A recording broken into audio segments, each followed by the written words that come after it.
So, Mike, I feel like Ctrl-Alt-Speech is a kind of counseling. It certainly is for me. But it's been one of those weeks. And so I want to kind of check in on you and make sure you're okay. And for that, I'm going to use the BetterHelp prompts that you get when you use its app. And I'm going to ask you, Mike, you deserve to be happy. What kind of therapy are you looking for today? Does that resonate? Ben. Do you feel, are you in a therapy space? Oh, am I ever?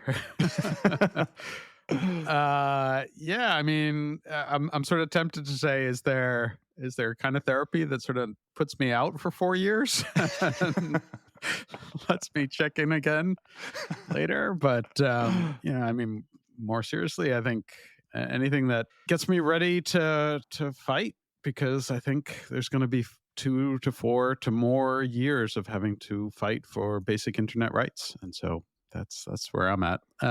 What about you? Since you also deserve to be happy, you are not in the US. You are in a different country entirely. But what kind of therapy are you looking for, Ben? Yeah, well, I do need therapy, but that's for other reasons. I want to give my therapy sessions to some of the people on that we're going to talk about today, Mike. I'm going to delegate the counseling to a certain Elon Musk, who I think,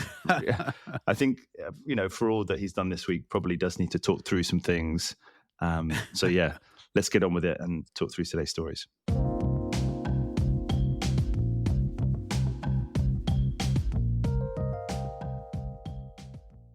Hello and welcome to Ctrl-Alt-Speech, your weekly roundup of the major stories about online speech, content moderation, and internet regulation. It's November the 8th, 2024. And this week's episode is brought to you with financial support from the Future of Online Trust and Safety Fund. My name is Ben Whitelaw. I'm the founder and editor of Everything in Moderation, a weekly newsletter that hopefully some of you read. And I'm joined with the brilliant Mike Masnick from TechDirt. Mike, talk us through your emotions if you can. Well, yeah, it's the election did not go quite as I had hoped it would go. No, the simplest version of that, and so I think a lot of people are kind of in a state of shock and certainly concern and surprise about what the country told us, and so it's it's been a rough week, I think. Yeah, where did you watch the election out of interest? Where were you taking it all in? I mean, I was just at home and actually wasn't even paying that much attention as the first results came in, because everybody had sort of warned us that it'll probably take days like last time. And there will probably be false claims of election interference and the election was rigged and stolen. And so really don't pay too much attention until later. And so, I started checking in, I sort of would peek at things, and some of the early exit polls that were coming out where people were saying, hey, this county, even if Harris is winning, not winning by nearly as much as Biden did in 2020. Right. Yeah. And that started to keep repeating itself over and over again. So by the time I went to sleep on Tuesday night, I was pretty much convinced that it was definitely not going to go well. No, exactly. It was. So, you could kind of see it coming, couldn't you? I went to bed at about 2 a.m. UK time, and by that point, you could kind of see which way it was going to end up. I mean, whichever kind of way you voted politically, I mean, you could probably say that trust and safety was not the winner of in either way. I think that's fair to say, and we're fully expecting the Trump administration to take some pretty kind of strong measures around topics that we cover every week, don't we? So what we're trying to do today, we did talk a lot about it last week, but it's important to cover. So what we're going to try and do is talk a bit about why we maybe got to where we were and a little bit of what happened this week when it came to trust and safety issues that we preempted in last week's episode. And then we're going to spend a bit more time to think about where we're going from here.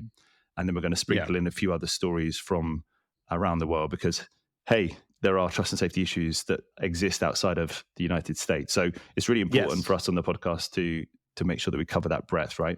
Yeah, absolutely. And we will continue to do that. And obviously, obviously the U.S., what happens in the U.S. impacts the rest of the world in many ways as well. And I am in the U.S. and I am directly dealing with this. But it is important to us, and has always been important to us on the podcast, to explore what is happening around the world and a recognition that the U.S. is not the only place in the world. Yeah, indeed. And we've got stories from Canada and Australia. But we're going to start in the US because that's where everyone's eyes have been this week. We talked last week, Mike, on the fact that moderation and trust and safety issues often kind of interweave with politics and power.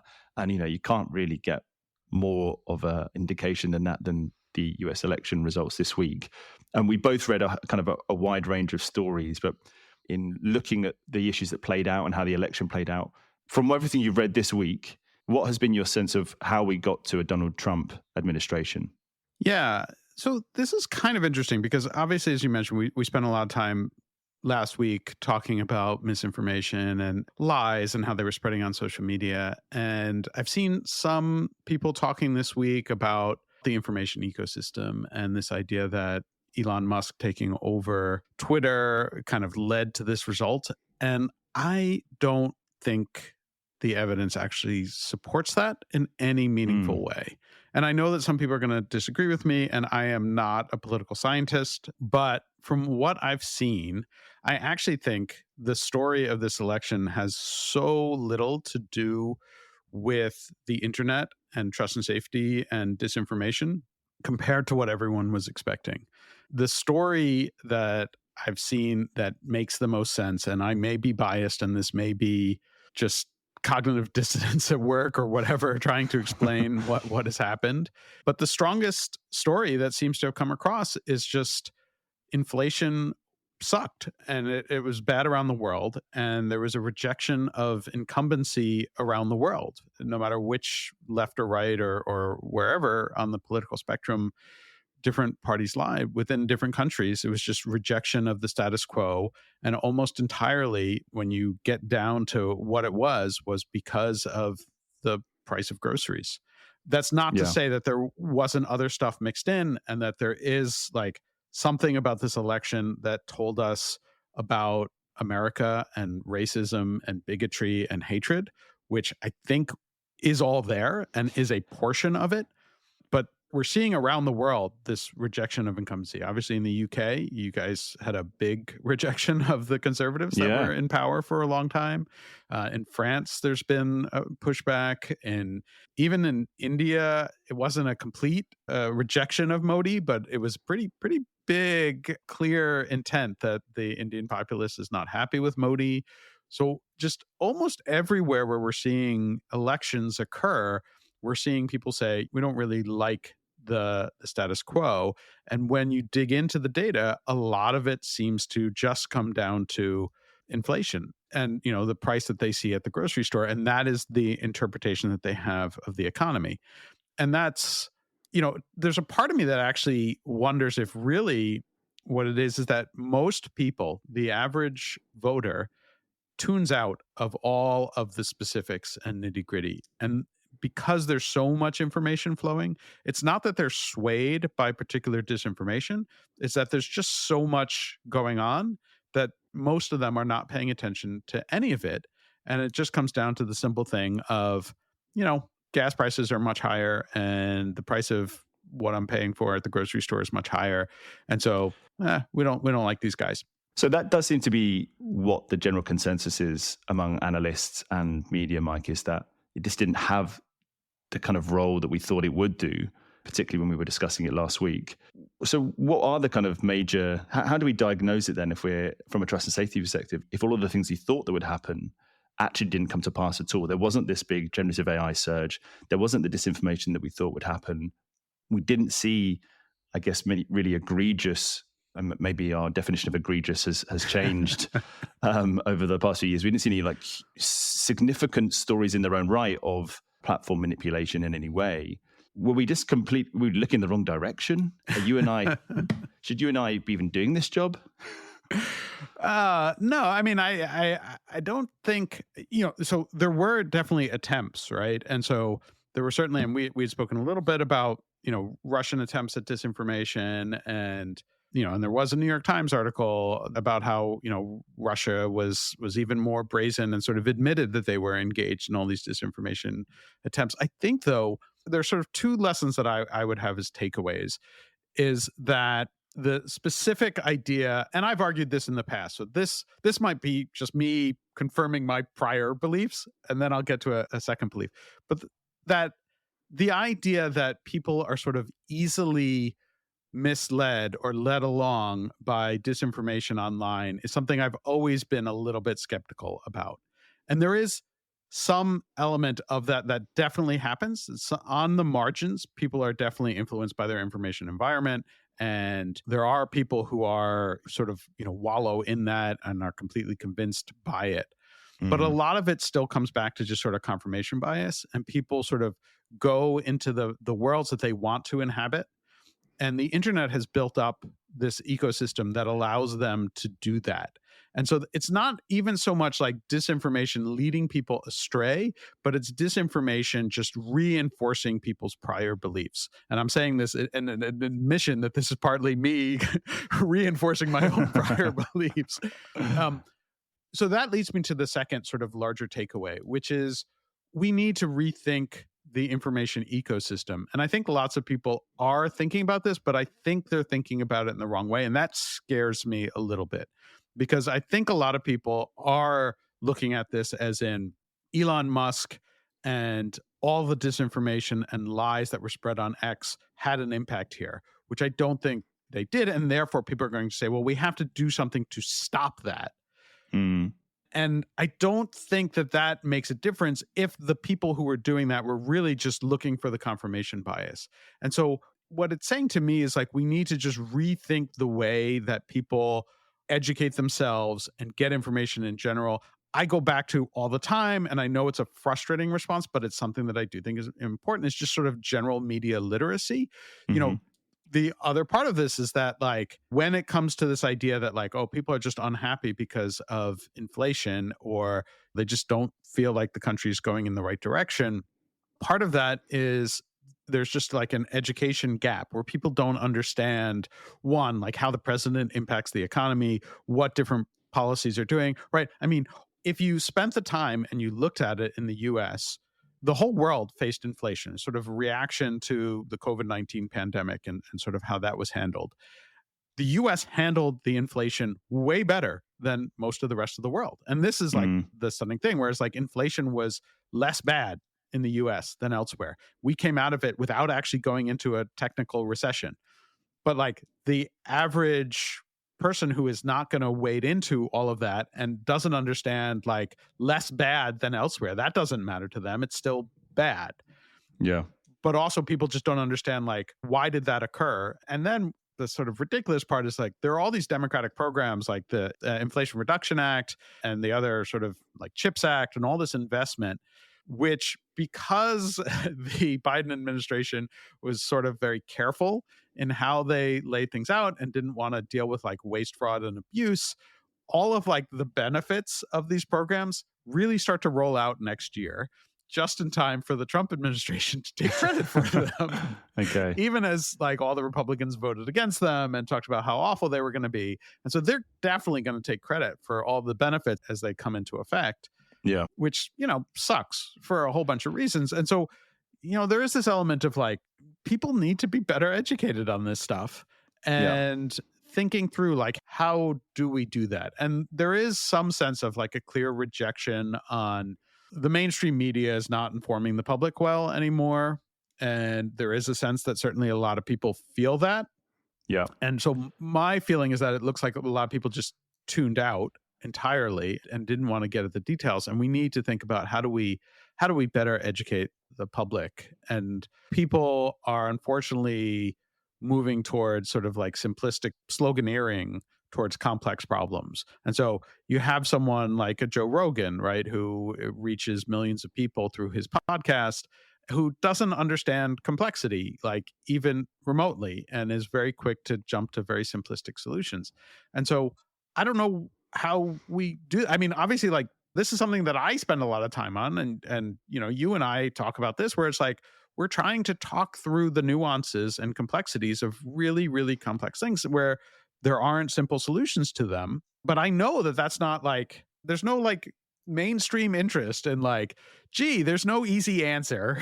No, exactly. It's the thing we always come back to. I mean, it reminded me of one thing, Mike, which is somewhat of a segue, but it reminded me of witches. It reminded me of... Explain. I'm reading Nexus, the new book from Yuval Noah Harari, which is about a kind of history of information. And it's the third in his trilogy. And he talks about witches and how after the advent of the Gutenberg press, there was this period, which actually was way longer than we all thought, a significant period of time, almost 200 years, I think he says, if my memory serves right, where because of the Gutenberg press, ideas perpetuated that had no scientific or factual grounding in. One of them was the fact that there was a lot of witches around. And, and this very popular tract got disseminated at scale and led to the death of thousands and thousands of women because they were believed to be witches. And this week made me think that we were in a similar kind of trough in our understanding of how information gets disseminated. That we'd created this thing 20, 30 years ago, much like the Gutenberg press, thought it was going to lead to wonderful kind of ideas and the spread of knowledge and people being kind of connected in ways that they've never been connected before. And actually what it led to was the death of lots of women because they thought they were witches.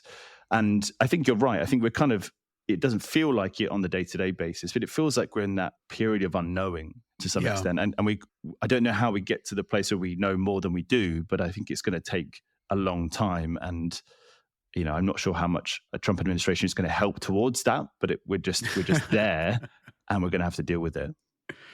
Yeah, and we'll get into like kind of what this means for internet policy and internet speech in a moment. But I think that is a really interesting take. Clay Shirky, who's a sort of well-known media commentator, had written something similar, but I think almost 20 years ago, where he talked about the advent of the Gutenberg press.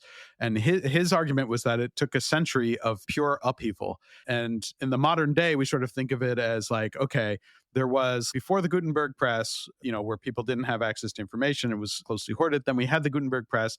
And there was like some upheaval, and you had the Reformation and Martin Luther and all this kind of stuff. But like people sort of figured it out, and then suddenly like people were spreading information. He's like, no, like there was, he said 100 years of upheaval, maybe it's 200 years before society sort of came to terms with that. Yeah. And, his argument, and this was like 20 years ago when Shirky wrote about it, was that, this is to be expected with the internet. Like there's going to be this period of upheaval before society wraps its head around it. And I think that's true. And that's always sort of resonated with me, though I hope that it would be more of a soft landing and maybe we're sort of discovering that maybe it's not. And so there is this part of me, and this is me just sort of thinking out loud, where it's like, is there a way to make complexity cool, right? Like, is there a way to get across this idea that complexity and nuance and trade-offs are important for people to understand, and that people should want to listen to our podcast where we point out that there aren't easy answers, and that we should be as popular as Joe Rogan.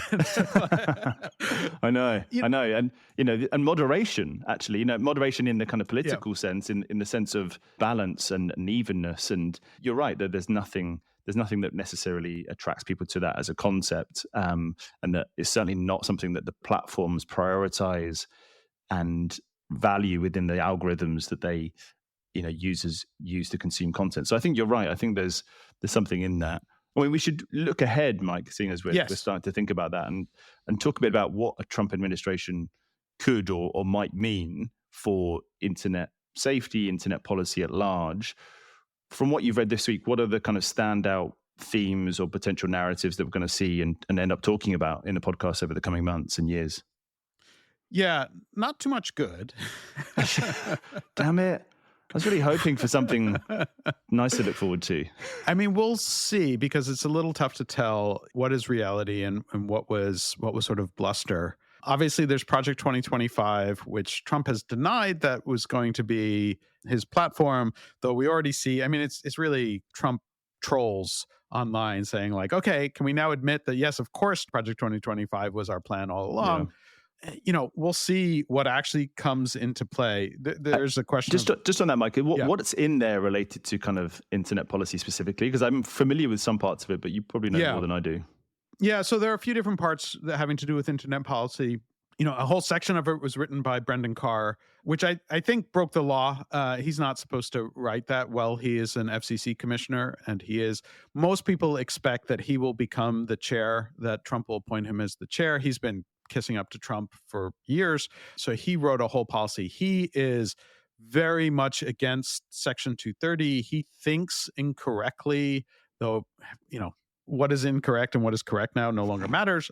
He thinks that the FCC gets to say what Section 230 means, which is exactly the opposite of the intent of the folks who wrote the law. And so I think we can look to that in terms of, he's going to use the power of the government to do a few things, including reinterpreting Section 230 or helping to get rid of Section 230 in order to try to force platforms to allow for pro-MAGA, pro-Trump speech across any platform, and suggest that there's a sort of common carrier-esque concept on social media platforms, which I think is very problematic. So that is one element that will come out. The other, which might sound like the reverse, but is not quite the reverse, is that there's a lot of focus in Project 2025 on pornographic content and obscene content, and an idea that that needs to be banned across the board. And so there will be a sort of very puritanical attack on adult content in all forms, and with their definition of adult content, which might also be expanded to include any kind of LGBTQ content. We've already seen in Republican-led states, their attempts to sort of ban books. I think that goes into overdrive and at a federal level and focused on the internet. So things around age verification, I think that will be a big push. I think things like COSA will be a big push. What stopped COSA this year was Republicans in the House being worried that if a Harris administration came into effect next year, that Lena Khan and the FTC would be in charge of enforcing COSA and that she would use it to censor conservatives. But now that they're not going to have that restriction, suddenly I get the feeling they will likely flip and say COSA is wonderful and let's go forward with it, because since we have the power to censor LGBTQ content, which has always been the concern that many of us have raised about COSA, that it is now fine and dandy. And so I think what we will see is this combination of they will try and stop any attempt to remove or moderate disinformation. They will see that as an attack, but they will push for anything that allows them to control what kind of speech is online. And that will include the removal of all sorts of important and valuable content. And it's going to be messy. Yeah, no, I agree. And just on the point around ID check laws and designed to kind of cure the pornography epidemic and protect children, there's a really good piece actually by Tech Policy Press by a woman called Anna Bonesteel, who writes for Fight for the Future, who makes this really interesting case that we're going to see loads more bills like this. We're going to see many more laws passed. We're going to see states really go hard on this because it has been a feature of the Biden administration. And with what we know about Trump and his preferences is kind of going to be increased as well. So we'll include that in the show notes. But there are a couple other things as well that we can expect, Mike, the TikTok ban being one of them. Trump seems to have kind of flipped from where he used to be in terms of wanting a TikTok ban to really not caring anymore as well. It seems to be something to do with who's been funding his election program, right? Yeah, one of the biggest, I think he was the fourth largest donor to the Trump campaign, holds a huge portion of TikTok equity. And so Trump had come out against the ban. The ban is supposed to go into effect basically at the same time as the inauguration is supposed to happen early next year in January. I imagine that no matter what happens in that case, that Trump will probably instruct the DOJ to drop that case and it'll go away. The other thing that'll be interesting to watch for is sort of what happens in the antitrust world. And this is kind of like a big kind of up in the air thing where there are disagreements within both parties, to be honest, about antitrust and how it should work. And there is a belief that the efforts to curb the power of big companies to merge and to buy up competitors and all that kind of stuff, a lot of that is going to go away. But at the same time, I think that the Trump administration and parts of the Republican Senate and Congress sort of still see antitrust as a really cool weapon to punish companies that don't bend a knee and don't obey Trump's, that don't suck up to him. And so, we saw this in the first Trump administration where AT&T and Time Warner, where he tried to use the Justice Department and antitrust laws to block the merger, which was sort of seen as like a favor to Rupert Murdoch. Like, it's all transactional stuff, right? There was no policy meaning behind it. And so there are all these antitrust efforts against the big tech companies right now. And like a lot of that was led by Lina Khan. And so there's a belief she'll get fired immediately. And will the Trump administration then back down from these antitrust efforts? And I'm not sure they will, because he still hates Google, hates Meta, even though both of those companies are now totally trying to suck up to him and be like, oh, you're wonderful, we love you. And so it'll be interesting to see how he leverages antitrust in this world. I think there will be, for companies that he favors, we're going to see all sorts of consolidation, and there'll be all sorts of opportunities for mischief there. But for Google and Meta, it will be very interesting to see how those things work out.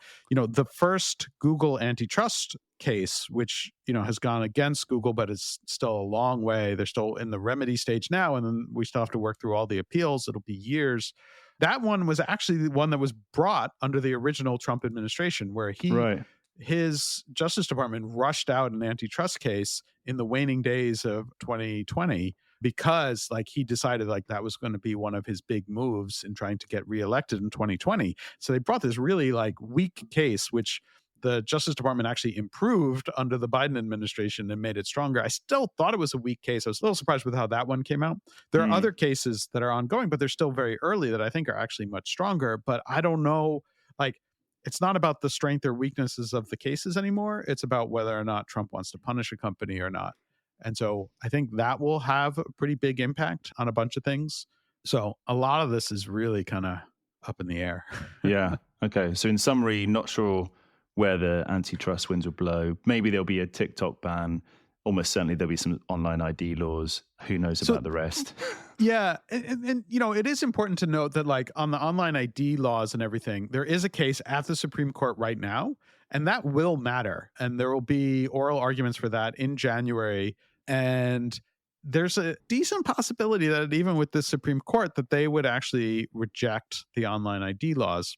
It could go either way, but it wouldn't surprise me if they reject it. And that will be interesting, because there's this kind of, I think something to watch, if we're looking for things to watch in terms of how all this plays out, is what happens in the courts.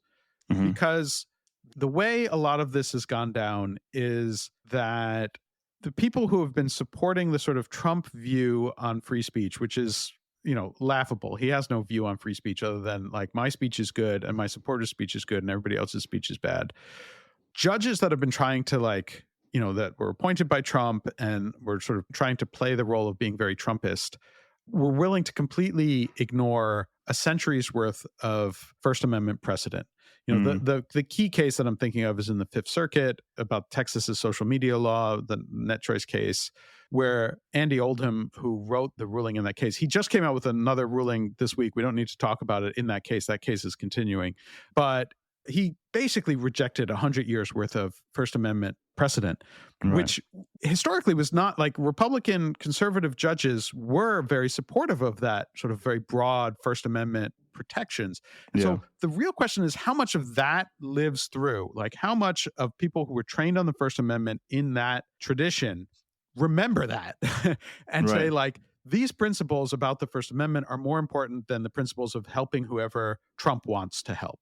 Mm-hmm. And that's where the war is going to be played out. And the one sort of interesting twist on this is Elon Musk. Again, it comes back to him in some way or another, which is that a lot of these cases started when the belief was, incorrectly, that all of these platforms were, left woke, Trump hating platforms, and therefore we have to bring them to heel. Yep. Now that Elon Musk owns a platform, and President Trump himself owns a platform, which, for whatever that's worth, will they begin to realize that these laws would be really problematic for themselves as well? And does an Elon Musk sort of pop up in these cases and say hey, this is a violation of my First Amendment rights in a way that convinces the judges oh, wait, let's, it's stupid. It's ridiculous that it would come to that. But I'm sort of curious to see how that aspect plays out. And I'm sort of going to watch the courts on that side of things. Yeah, will we be saved by their own ego, essentially. Yeah. I mean, there's been a whole bunch of self-interest. Yeah, there's been a whole bunch of stories written this week about Elon Musk's involvement in the election. Charlie Wartzel in The Atlantic writes another good one about how the questions around anti-conservative bias has kind of slipped away now that he's basically part of the campaign team. So that's not surprising. But there's also talk of him actually taking obviously a stronger role in the Trump administration and having his own political career in the future. So I think, again, this idea of politics and trust and safety and of content moderation being intertwined is something we're going to see time and time again. But the online ID question is a nice segue, I think, Mike, into to our next story as we go to the opposite side of the world and talk about Australia's. Yes, let's leave the US, please. Sooner the better. This is a big story. If you've been following it, it's kind of rumbled on over the last couple of months. We touched on it briefly in the podcast. Essentially, Australia is going to be banning under 16s from social media platforms. The age is the new thing this week. We knew it was going to happen. We knew that some children, some teens were not going to have access to social media. But this week, Prime Minister Anthony Albanese has announced that it will be 16 under which kids will not have access to social media. The guise of this is to kind of protect children and their mental health and protect them from harm, which obviously we know is a big concern for many people.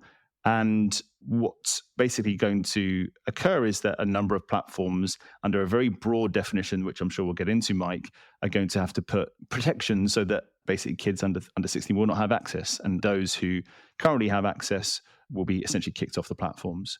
So I want to start with that definition, Mike, because it's something we talked a bit about before we came on air, started recording. I'm going to read it out because it's incredibly broad and is almost kind of laughable in its catch-all nature. So the definition of a social media service, as per Australia's Online Safety Act, is as follows. It's the sole and primary purpose of the service to enable online social interaction between two or more end users. The service allows end users to link to or interact with some or all of the other end users. The service allows end users to post material on the service. That's it. Everything. Yeah, that's the internet. It's email. It's the weird forums I go onto to rant about my football team. It's everything, right? Yeah, it's the entire internet. That is basically defines the internet.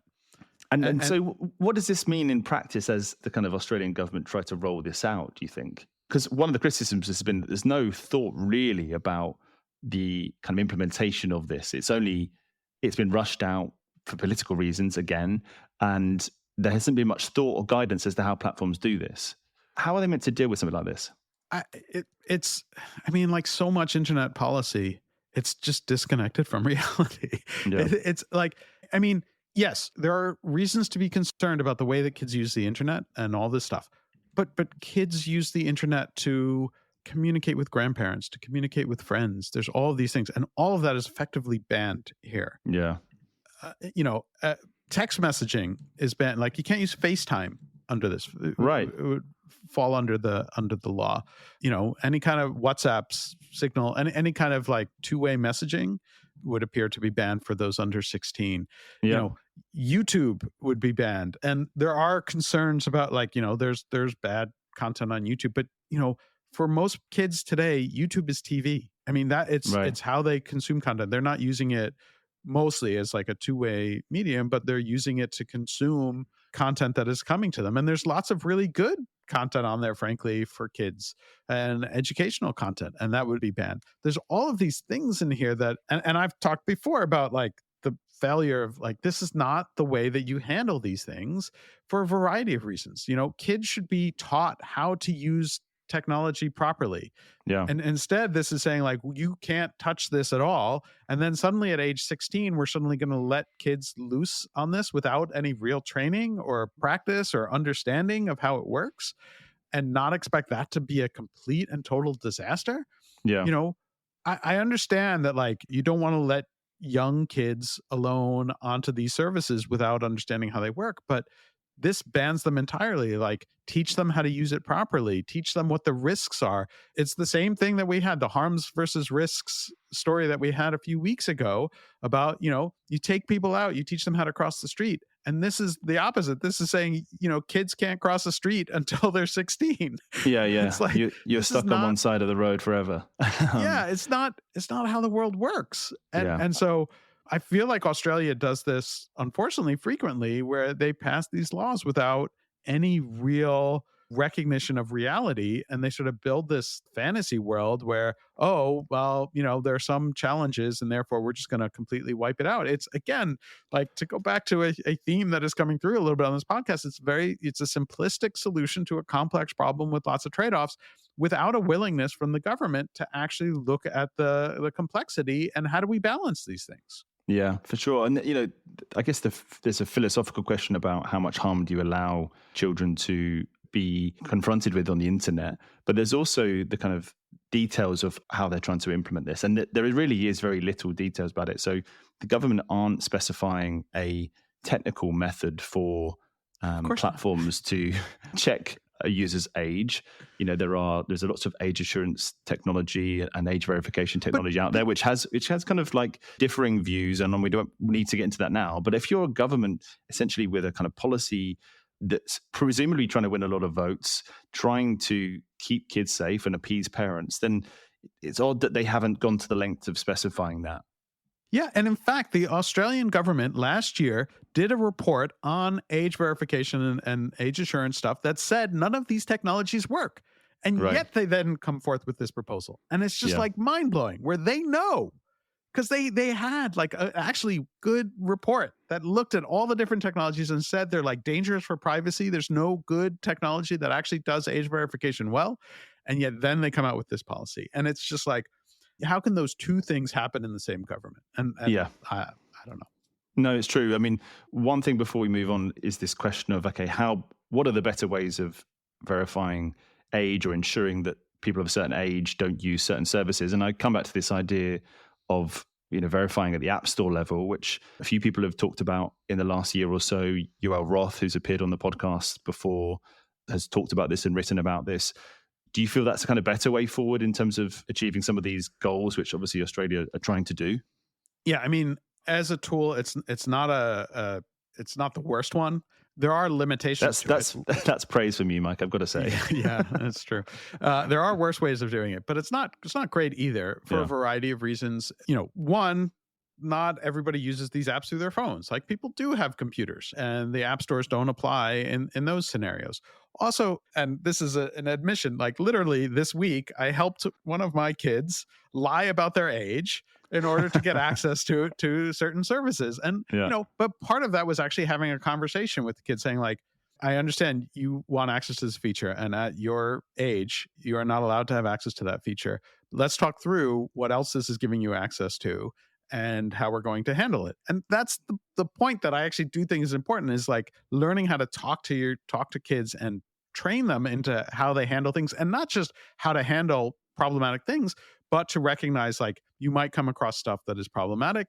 And in those cases, like, come talk to us and like feel free to recognize that there may be problematic things, and we are here to help you if that comes up. Never be afraid to come talk to us about that kind of stuff. But that's part of the education process, rather than, oh, we just have to completely ban kids. And so that same thing is going to still happen. Kids are going to want access to something, this or that, and parents are going to say, well, yeah, of course, like that feature they should be able to have access to. Therefore, I'm going to lie or change the data that I gave this service already.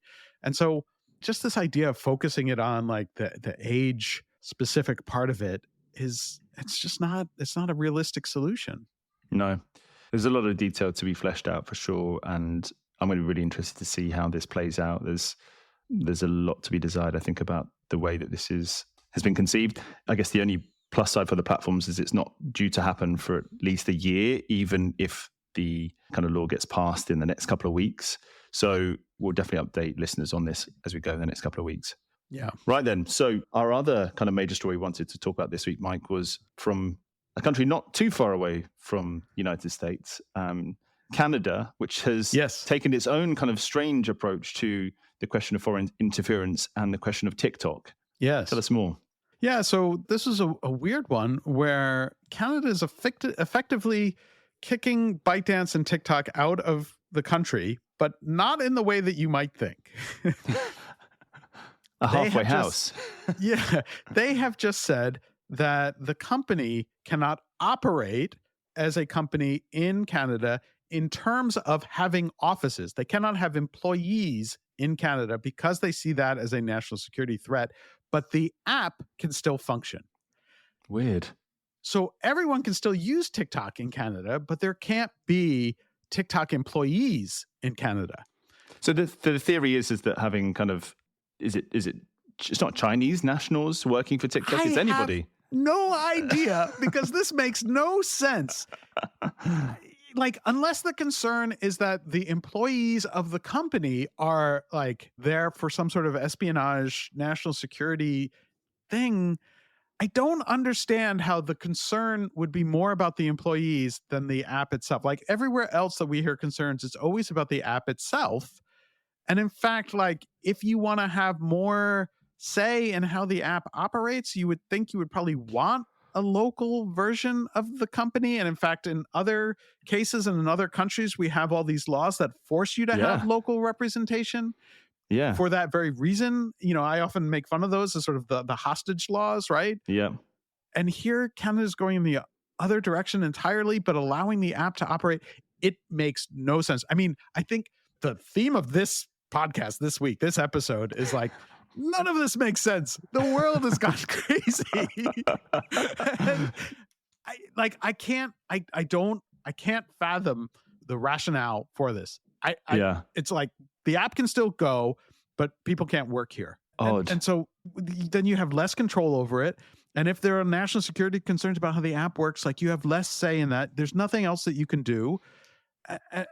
So I don't get it. No, it makes no sense to me. It's very rare that you're lost for words, Mike, and that I also have no questions to come back to you on. It's one of those, it doesn't make any sense. And the Reuters piece that kind of documents this also has no further information. So, I mean, you know, it kind of sums up how I think we're both feeling after this week. It sums up how this episode has gone. Yeah, I mean, we'll have to come back to listeners with a few more thoughts in the coming weeks. That's all I can say. To be continued. It's just a strange one. It's like, you know, I read the story and I kept waiting for like the explanation of how this makes sense. And again, unless you think that they're using the fact that there's a local subsidiary in Canada to engage in like actual espionage, which doesn't make any sense. Like, why would you do that? Yeah. Like, that's the only rationale. Like, maybe they found out that, like China was using TikTok as like a tool to sneak spies into Canada. I don't know. It's like start sounding like a spy novel. Yeah. Maybe I'll spend the next 4 years writing novels. That's what I should do. Yeah. Well, make time for Ctrl-Alt-Speech on a Friday. You can do whatever you want otherwise. There we go. That takes us to the end of this week, Mike. We have done our best to process, to try to counsel you through what has been a tricky week. And hopefully you feel like you've got something off your chest. And for listeners... I will say that I've been having very nice conversations with people all week. And there has been this sense of, I met a new neighbor this week. I had my physical this week, and I ended up sitting and just chatting with my doctor about America and the election for longer than we probably should have, just as a sort of therapy moment for both of us. So there is this element of, you know, when things go crazy, people do need to sort of come together and talk and find community. And that's not saying like find community with the people who are trying to do horrible things and destroy lives and everything, but find the people who have compassion and who have empathy and try and build community. I mean, I think that's like the most important thing at this point. And that is where, for all the harms and problems of the internet does help enable that. And that should be encouraged. Agreed. You know, everything in moderation, I'm going to be starting to do kind of weekly calls with readers and other folks in trust and safety as part of that effort to kind of bring people together and help them understand each other. And hopefully that's also what Ctrl-Alt-Speech is a bit about. Yeah.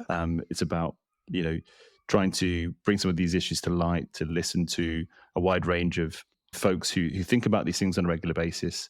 And if you do like the podcast and you want to support us in what you do, the best way of doing so is by leaving us a review, giving us a rating on the podcast platform that you use. And if nothing else, that'll keep Mike and I going in the the dark depths of the next couple of days and weeks at least. So thanks for listening as ever. I appreciate you tuning in, and we'll speak to you next week. Thanks for listening to Ctrl-Alt-Speech. Subscribe now to get our weekly episodes as soon as they're released. If your company or organization is interested in sponsoring the podcast, contact us by visiting Ctrl-Alt-Speech.com. That's Ctrl-Alt-Speech.com. This podcast is produced with financial support from the Future of Online Trust and Safety Fund, a fiscally sponsored multi-donor fund at global impact that supports charitable activities to build a more robust, capable, and inclusive trust and safety ecosystem.